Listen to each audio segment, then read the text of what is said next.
Guys. This is Mo with Mo in the Deep End. Like, subscribe, all the YouTubey things before I get going because I always forget. I ran across this article and it is a longer article, but it definitely intrigued me. So I wanted to see what the story was all about. And, since I am on a time crunch this week, I thought, if I could find some longer articles and make some videos about that, that would be great.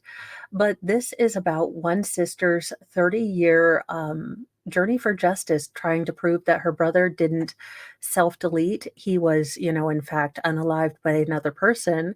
And it really intrigued me that the sister fought for 30 years, the ties that bind us, that love for our relative, will lead us to, fight harder and longer than we would probably do for ourselves.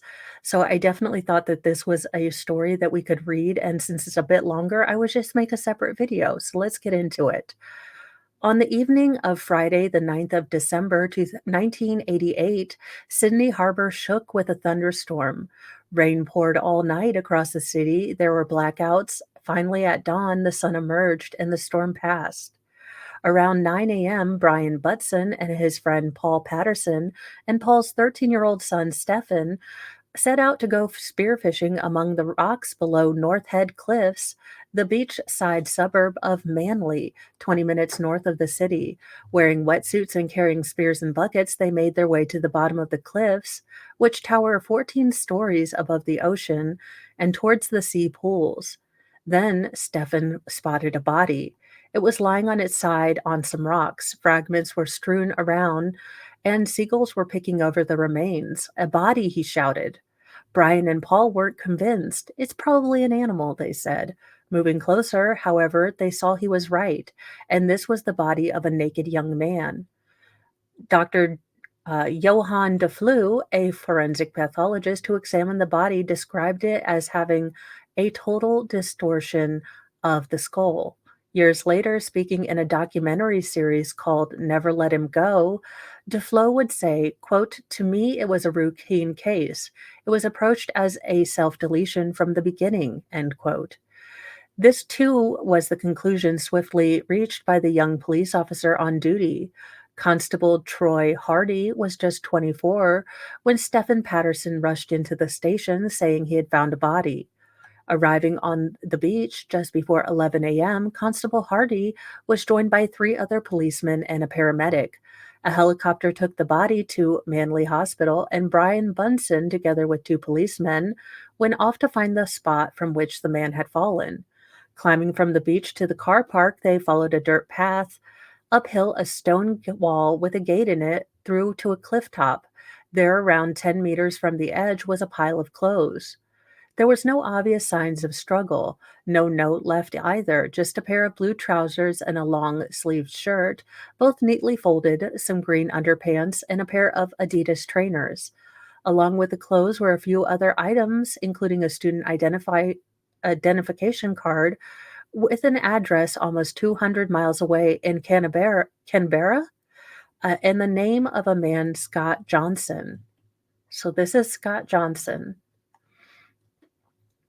Police in Canberra. Look, I am sorry to all my Australian people, but Hooked on Phonics didn't work with me. Canberra were dispatched to the address, a small brick home in the suburb of Downer. No one was home, so they left a voice message on the phone of the man who lived there. Michael Noon, a musicologist. Okay, I didn't even know that was a thing. I did not know that. Look, y'all, I just add ologist on things, but I did not know there was a musicologist. Would tell police that Scott Johnson was a very good friend. Later, it emerged that he was his boyfriend, which sounds okay. I don't care. I just want to know how. I want justice for this man's family and answers now. I don't care what he was doing or anything else. Although I do want to know what a musicologist does. So Scott, a Cambridge University educated academic from California, was working on his PhD and divided his time between Canberra and Macquarie University in Sydney. For the last few days, he had been staying in Sydney at the home of Noon's parents. Michael Noon got in his car and drove through the night, arriving at Manly Police Station the next morning.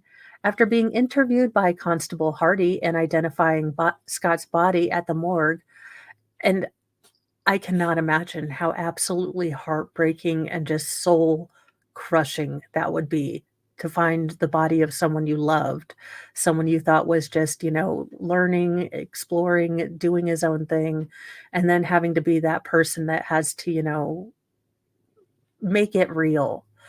There are times in your life where you have to make it real, and the reality of losing someone is just so big, and the world does us no favors by everyone else's life continues to go on, and you see these mundane things, people going to Walmart, and it is surreal because your life is exploded before your eyes. You have no gravity, and people are doing things like going to get toilet paper at Walmart, and it's just like, this doesn't make sense. None of it makes sense. So my heart breaks for this gentleman. Uh, After being interviewed by Constable Hardy and identifying Scott's body at the morgue, he went off to his parents' house to break the news. Constable Hardy marked the police report as NFA, no further action. It would be almost 30 years before they were proved wrong. The police constable and forensic pathologist and coroner who had an inquest held in March 1998, or I'm sorry, 1989, concluded the same, that 27-year-old Scott Johnson had intentionally ended his own life. Is a spring morning in June, and Steve Johnson is sitting at the third floor study of his home in Cambridge, Massachusetts, surrounded by piles of paper and neat white boxes overflowing with photographs, letters from his late brother Scott, his mathematical scribbling. He holds one up, an argument to do with lotteries. Scott would write stuff like this the same way that I'd write a letter to grandma, he trails off. Steve is 65 now, a father of three, soon to become a grandfather. He is tanned with a sweep of silver hair, a wide smile, piercing blue eyes. He wears jeans and a crisp blue shirt and sits with his hands folded, leaning forward, the confident air of a tech executive, but also a man on a mission. So I'm going to have to change this because it's not the sister. I looked at the name of the author because I don't read these first. So I will be editing this to a brother's search for justice, which is okay. Look, you know what? Don't be afraid to make mistake. Just be humble and, learn from them. Good night, nurse. It is a brother's search for justice, not a sister's. But you guys will be seeing brothers, so it works. He's also a man on a mission, unable to rest easily. So this is the brother Steve Johnson.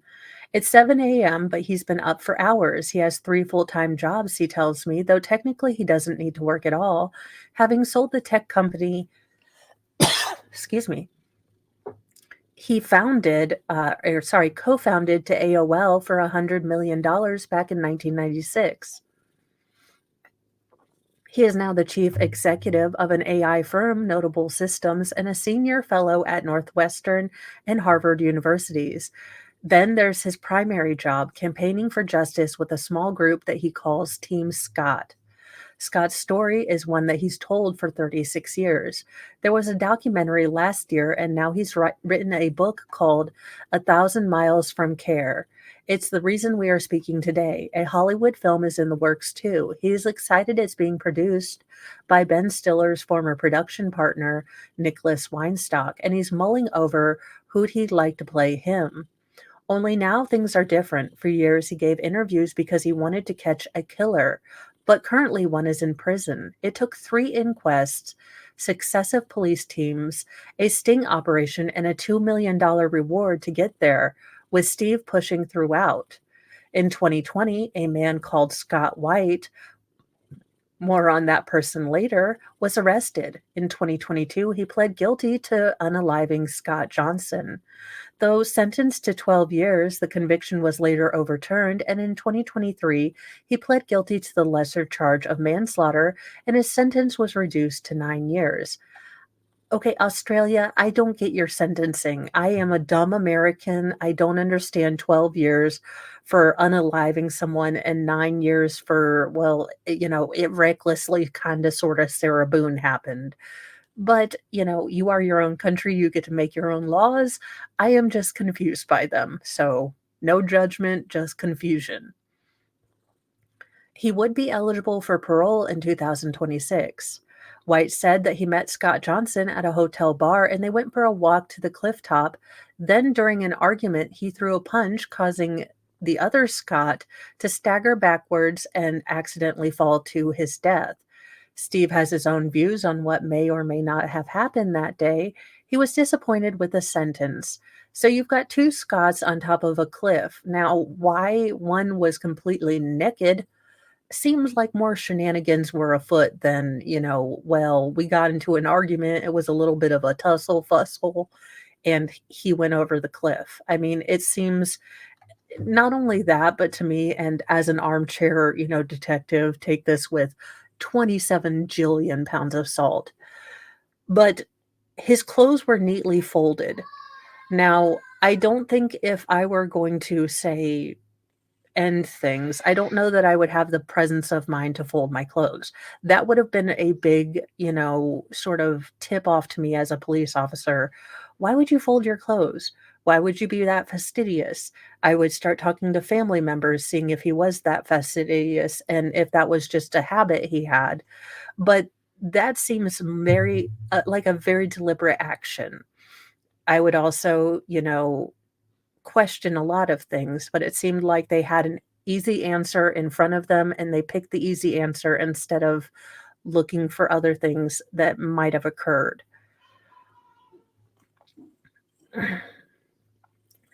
Steve, the brother, was disappointed with the sentence. It's too short, he concedes, but he's made his peace with it. His greatest sadness is that his parents are dead and they're not here to see it.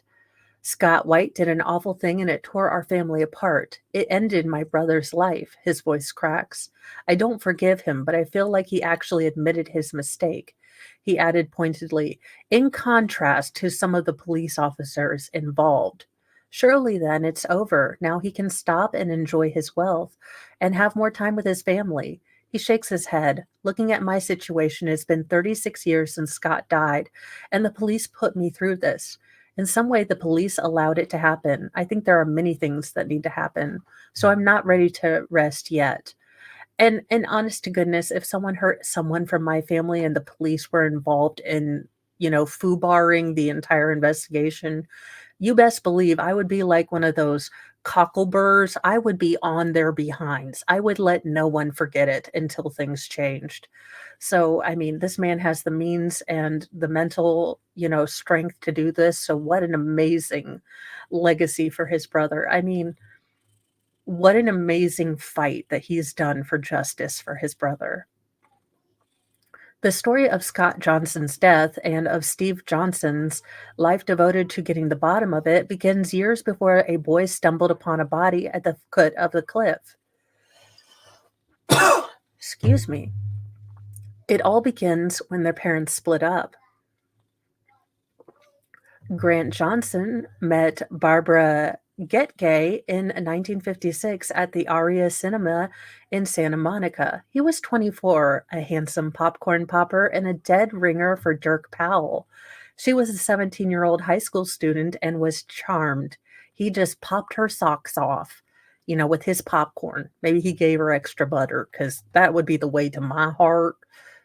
I mean, y'all know carbs are the way to my heart. By the time Barbara was 18, they had eloped and she had a daughter, Terry. Steve would follow 18 months later, and then Scott on the 27th of November, 1961. It was a nomadic childhood. They lived in 17 homes around Los Angeles. Grant had a deep intellect, but as Steve puts it, a quote unquote indifference to his children. He was a strict disciplinarian too. He'd wash our mouths out with soap if we lied. Once or twice, I remember nearly eating an entire bar. I mean, look, as a person that may have said a couple cursey words and gotten some soap too, yeah, hard pass on that. I'm glad I can talk like a sailor now and have no dawn consequences. Life wasn't always happy. Their parents separated after 13 years, and Grant started another family. Steve saw very little of him. Barbara, meanwhile, scraped by doing menial work like rolling up copies of the newspaper the children mucked in, and between them, they'd rolled up to 5,000 a week. I'd go to school with blackened hands and exhausted, Steve recalls. Mom kept it up all day and earned the family $40 a month. Steve took a daily paper route, waking up at 3 a.m. to begin. Scott went along to help, and they'd carry water pistols filled with ammonia to keep vicious dogs at bay. I am not endorsing super soakers filled with ammonia for dogs. That seems, poisonous, hazardous for the dog, and just probably going to tick him off and not healthy for you. So don't do that, children and or adults. They'd always done chores at home too, along with Terry, vacuuming and scrubbing toilets, cleaning out their father's ashtray. Quote, as we mature, Scott and I began to adopt more puritanical outlooks. Steve writes, we never drank or puffed a doobie. We frowned on whatever we construed as bad behavior. We were what kids now would label nerds. Long live the nerds. Long live the goody two shoes, because I'm right there with them and I feel seen now. Scott was the sweeter, quieter of the pair. Steve remembers him as shy and gentle. His deep he was deeply intelligent, winning a scholarship to Caltech, one of America's top universities. His greatest achievement would come when, still as a student, he began working at the Jet Propulsion Laboratory, a scientific arm of NASA that Caltech manages, helping to develop pictures of the surface of Venus using mathematics. Quote, the complexity of making such inferences at first overwhelmed Scott, Steve explained in his book. Finally, in 1983, Scott got the models to line up, and the contours of Venus's surface snapped into view. His picture ended up being on the 6 o'clock news. At age 21, he had already advanced human knowledge. I feel so bad. The world lost a lot when they lost Scott, not just this man's brother, but the mind, the ability to turn mathematics into a picture. Well, the ability to even understand mathematics once they add letters to it. It's always seemed like a superpower to me, people that can really understand complex math, because it looks like wingdings to me, if I'm honest. And I've been confused since they added letters to, math. I was like, these are two separate camps. The letters belong over here in spelling, which I'm bad at, and the numbers belong over here in math, which I'm also bad at. So when you mix them together, you don't get a genius, okay? I was not a math prodigy is what I'm trying to tell y'all. Scott went to Cambridge for a 1-year maths program. Steve went to Harvard for a master's degree in public policy, but in the summer of 1984, they reunited, working together on a computer consultancy gig and renting bunks at a fraternity house in Los Angeles. At night, they'd often walk around the city chatting. On one walk, Scott opened up about his sexuality. He told me he was agonizing about strong romantic feelings he'd had for someone he'd met at Cambridge. He fumbled around until I guessed he'd got a girl pregnant, and he answered, no, she is a he. Steve was stunned, but I was surprised that I was stunned. How could I be unaware that, of the orientation of the person I knew best in the world?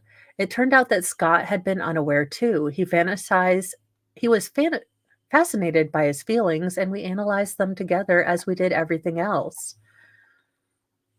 I mean, and what a good brother for being there for his brother, when he's trying to deal with.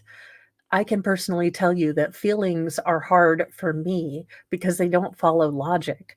And I'm sure two people both deeply, deeply ingrained in, the laws of math and, things equal out, things have to logic out. I'm sure that it was amazing and, very comforting to Scott to have a brother that would just sit there and analyze things with him. and, make things understandable, balance those things in your head. Sometimes just having someone that's aware of how you think and giving you those little prompts to help you figure out what you're feeling is just a miracle in and of itself. Soon after, Steve got engaged to his college girlfriend, Rosemary, and Scott began a relationship with an Australian man, Michael Noon, whom he had met at Cambridge. In April of 1986, Scott moved to Australia to be with him. He still visited the US. Steve remembers the summer of 1988 as one of their happiest. He was living in a small apartment in Massachusetts at the time. Rosemary was heavily pregnant, and Scott stayed for 6 weeks. They danced, hiked, and tinkered on the computer. Cooked up a program that would solve any problem. Steve previously said, "We didn't get far with that because he died." Steve was in Newport Beach visiting his in laws for the Christmas break when he received a message from Michael Noon asking him to call. Noon's father picked up. He sounded distraught. "Oh God, Steve, this is terrible. Scotty's dead. Michael's down at the morgue." "I was too shocked to move," Steve writes. I still I can still feel the paralysis. I felt like my world was slowly coming apart. And this is one of those things, if you've been through it, you understand. It honestly, for that split second when you find out, it feels like gravity is gone. Gravity is gone, but somehow you are still on the ground. Y- it is a paralysis. I remember just sitting there holding a baby carrier in a parking lot in the hospital and just I was just stuck. You really do get just stuck, and I've seen people pass out. I mean, it's so overwhelming. It is so life altering that you just if you've not experienced it, it's very hard for me to put into words, and I'm so happy that you haven't experienced it yet, but it's very hard to put into words how you feel like every atom of your life is coming unglued. The gravity, the sort of trajectory that your life had is just blown up in a moment, and it's if you know, you know, and if you don't, I'm so happy you don't right now. But, it really is so hard to put into words how in one moment the entire universe of your life changes. Rosemary came in moments later and found him. She folded herself in my arms, and both of us cried uncontrollably. Part of the reason that Manly police determined that Scott took his own life was that North Heathcliff was a common, self deletion spot. His short career as Constable Hardy had attended two other cases there. Then there was something that Michael Noon is alleged to have told him.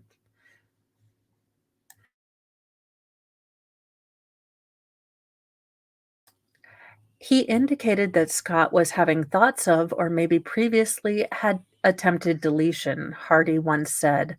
Noon later repeated this at a subsequent inquest, adding that it happened at the Golden Gate Bridge, but that Scott didn't follow through. Steve Johnson was unconvinced by the unaliving, self deletion theory. For one, there was Scott's missing wallet, a fabric one with a a grip that he carried everywhere. Only it wasn't with his belongings on the cliff. Plus, Scott was nude, and there's no such thing as a naked jumper, he argued. Then there was the fact that he had just become an uncle. Steve's firstborn, Emma, was 6 weeks old when Scott died. He'd been excited and keen to meet her and kept her photograph under his pillow. Above all were his studies. At 10 a.m. on Thursday before he died, Scott had telephoned Professor Street, his supervisor, with news. He had new proof for the final problem in his doctoral work. He sounded excited. They agreed to meet the following Wednesday. So it is completely nuts to think that he went and decided to delete himself that day, Steve said. 3 days after Scott died, Steve arrived in Australia, determined to get to the bottom of it. Quote, since he was nude, I was sure that Scott had been with someone. I wanted to know whether it was a secret lover or a stranger, or whether he'd stumbled in a moment of passion, drunkenness, or an altercation. I began to fear that maybe I didn't know my brother at all. He questioned Noon about the state of their relationship. Had they argued? Quote, but Michael seemed eager to put the whole thing behind him, end quote. Steve turned to the police next. 3 weeks after Scott died, they sent him a 50-page document typed, or he sent them a 50-page document typed on his typewriter containing suspicious and suggested lines of inquiry. He tapped up friends too. His best friend worked in politics and asked the officer of Senator Ted Kennedy, well, as long as he's not by Lake Chappaquidda, I'm sure he'll be okay. It's just them cars with, ladies. Could you pick a different senator to look at this? Really? Ted Kennedy is possibly not your best bet unless you want to cover up a crime, allegedly in Minecraft, and the man is dead. So don't come after me, internet. Eventually, Steve received a fax from a detective sergeant in the Manly Police. An inquest was scheduled for March. Steve was 29 at the time, a broke PhD student, but he and Rosemary scraped together the plane fare to attend. He can remember exactly how it unfolded.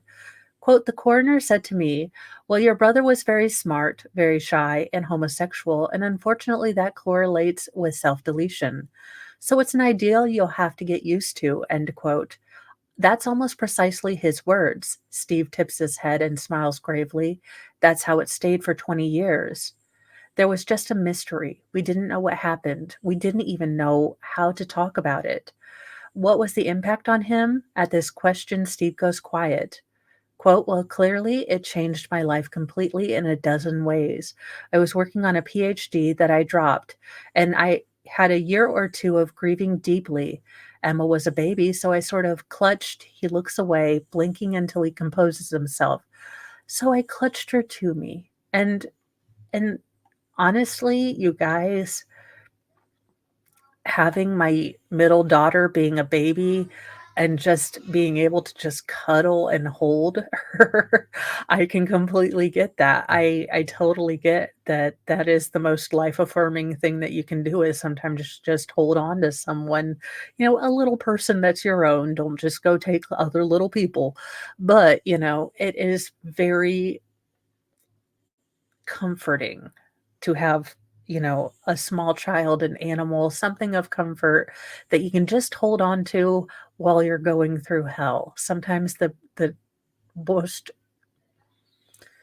comforting thing is if you just sit with that person and hold their hand. You don't have to talk. You don't have to say anything. Just let them know that while they're sitting and going through hell, there is someone there. There is someone there, and it's okay. It is all going to be it will get okayer. You're still gonna have that hole, but your life grows around it. It doesn't go away, but you grow around it. So, take peace in that. And sometimes that's all the peace you have, and you just go minute to minute. He buried himself in his computer too, going on to start a business, Johnson Grace, with his friends, developing ways to compress images and videos online. After selling it and making his millions, he also managed AOL's software division, remaining there until 1999. But this is also bittersweet. Qua Scott was with me the whole time, helping me with the invention, encouraging me to take shortcuts. God only knows what we would have invented together. Then, out of the blue, Michael Noon sent him a letter. It was 2005. He hadn't heard from him in 16 years. The envelope contained newspaper clippings about three men who had died around the same time as Scott in strikingly similar ways. All three men were gay. When I first learned about the gay beats, he said, hangout areas where men met to sunbathe, chat, and hook up, quote, often gangs in New South Wales state would come to these beats where young gay men would congregate and attack them. So obviously, this is in the late 80s, early 90s when things were not as acceptable. And it's beginning to look like the police kind of just, this is another person. And it seems to me that the police thought he was a throwaway person, and I'm glad he had his brother there to look at this, to get justice, and maybe they're linked to these other men. Maybe other families can get answers. Excuse me. When I hired my own investigator, it took him 1 day to establish that the place where Scott died was a gay beat. It makes me feel terrible that I didn't know years later, he continued. All I knew was that this constable was telling me, and he wasn't telling me there was any violence all over town against gay men. With the help of an investigative journalist he engaged, Steve successfully petitioned for a second inquest. His half sister, Becca, a solicitor who had worked as a lobbyist, pitched in too over the years. On the 27th of June 2012, the coroner returned an open finding referring the case to the Unsolved Homicides Unit. I mean, the amount of dedication that this brother has shown so that his other brother would get the justice he needs, regardless of the years that his attacker spends in jail, is just a lovely testament to their relationship, and the fact that, through his actions, through Steve's actions, he's showing how those relationships are supposed to work, how family is supposed to work, that you keep fighting, that you hold those people close, that you look for answers. I mean, it would have been so easy for him to just accept what the police said and not look further, and I think that's really inspiring.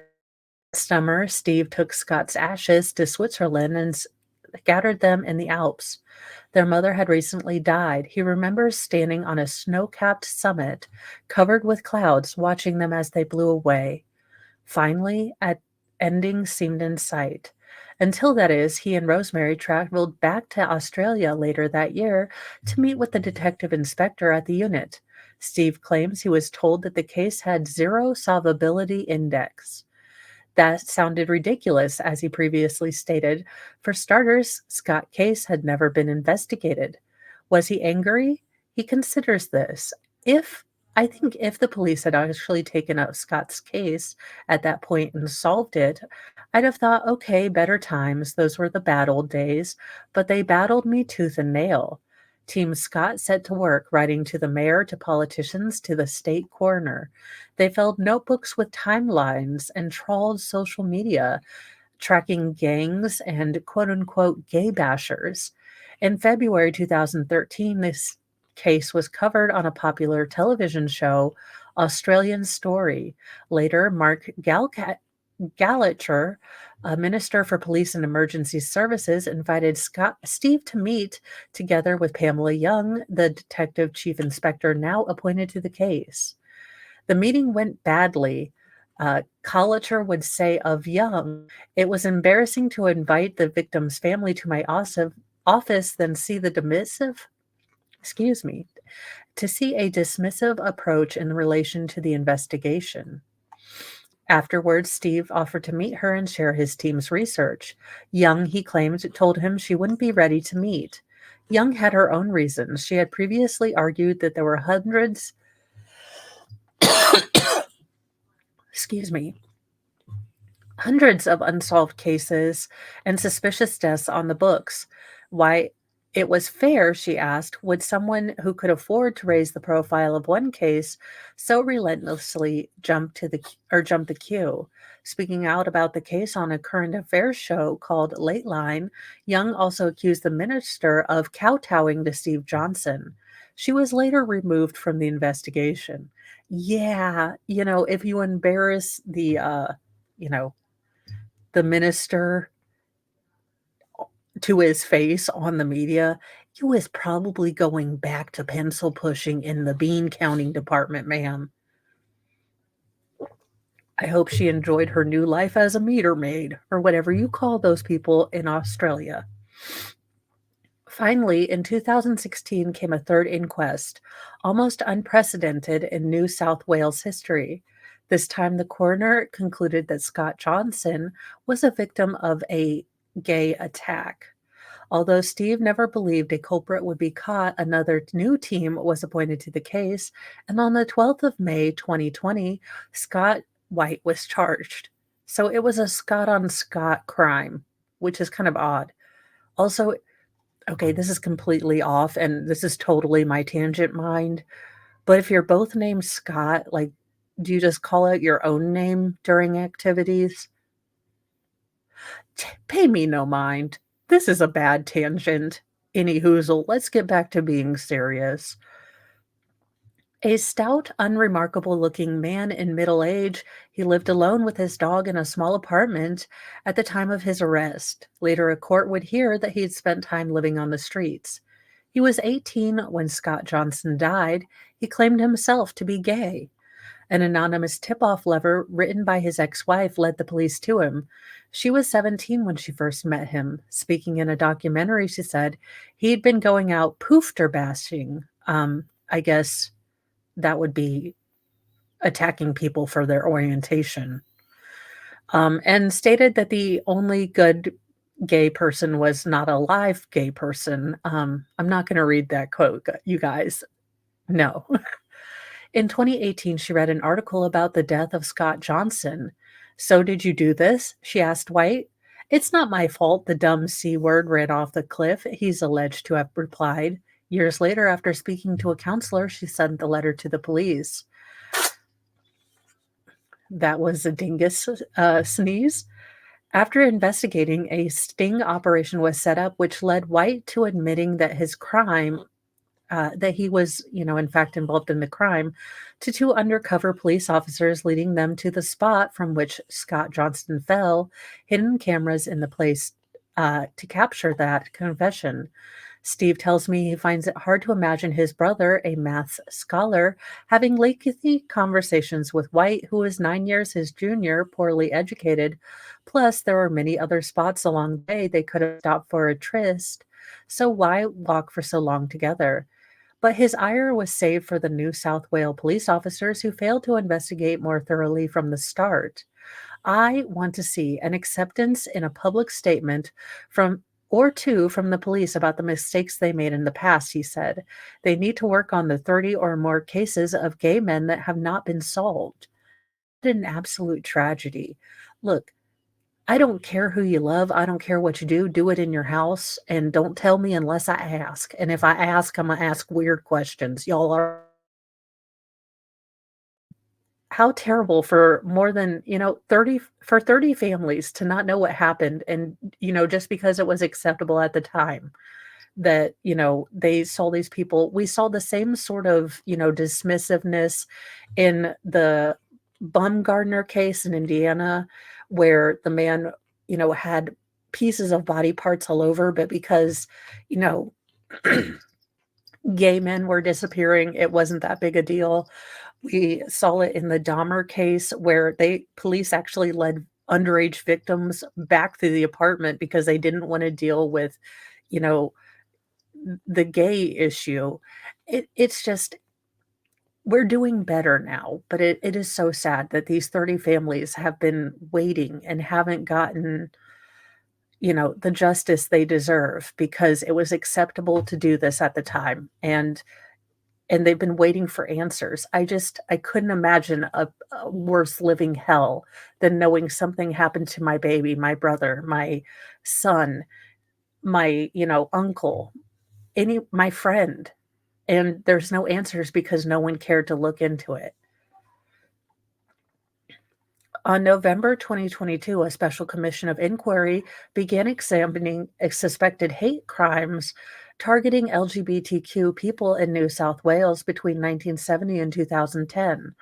A report released in December 2023 made 19 recommendations, including fresh inquests, and accused some police officers of, quote, compounding the violence by being indifferent, neglectful, dismissive, or hostile. Steve Johnson is waiting to discover what will come of it. I really want to make sure that something's done with the recommendations. Then I will be transitioning to spending more time doing what I can to bring the internet under control. He paused. The internet is wild and free and leave it be. We don't need training wheels, okay? Don't mess with the internets. Look, it's where I get all my fun stuff from. Don't mess with it. If you don't let people be weirdos on the internet, where am I going to get my stories? He paused. I wish I were 32 again, that I hadn't aged all this time. In his book, he admits that his family sometimes worries about his focus on the case. At times, I noticed my kids, even with Rosemary, that conversations about Scott were muted by concerns that I was obsessed with a question I might never be able to answer, or it prevented me from moving to a less painful stage of grief. I did ask what his grief stage is now, 36 years on, having spent so much of it in a battle. He looks stunned. You know, I've never been asked that. Let's see. He sits back in his chair and ponders. I would say my brother is always with me in every sense. He was a brilliant man who had a gift. Often I find myself thinking what kind of life he would have led.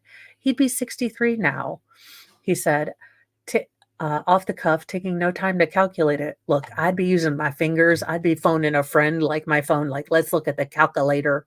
Because, y'all, mental math is, look, any math is not my strongest suit.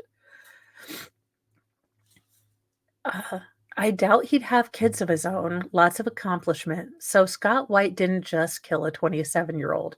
He killed someone who could have lived a full life for 80 or 90 years. As for me working on my brother's case, I didn't have any choice. He pauses. It was sort of a mission I was given, and I had to see it through. A Thousand Miles from Care by Steve Johnson, his book kind of outlining this whole thing. And if you want, I will buy it and we can go through it in depth. As long as I figure out how I can read books online without getting, the cursed strike of copy. But we can definitely look into it if it's something, excuse me. My voice is just like, ma'am, we are done. You talk too much. But if this is something you'd like me to look into, I can definitely get the book and I can start reading some of it because it seems like a lovely, a heartbreakingly bittersweet battle for justice that I think would be really interesting to go into. So I hope you guys liked this video. It was much longer. Forgive my shenanigans interrupt, and give it a like and share if you think someone else might be interested in this. Definitely, I love stories where the underdog wins, and I know he had a lot of money. I know that he had maybe privileges that the rest of us don't have, but he was still being dismissed by the government. He was still being treated like a peon who didn't know what he was doing, and he proved them wrong, and he's going to I mean, he not only got justice for his brother, but he opened the door to kind of the neglect, the, overlook, the just, call it whatever that had happened to so many other cases. And I think that's beautiful that he didn't just stop with his brother. He wants all the rest of these families to have some answers. So with that, I'm gonna go get some honey with tea, and then have a lovely day, you guys. Like, share, subscribe, do all the YouTubey things, and have a wonderful day. That's an order from Mama Mo. Bye, guys.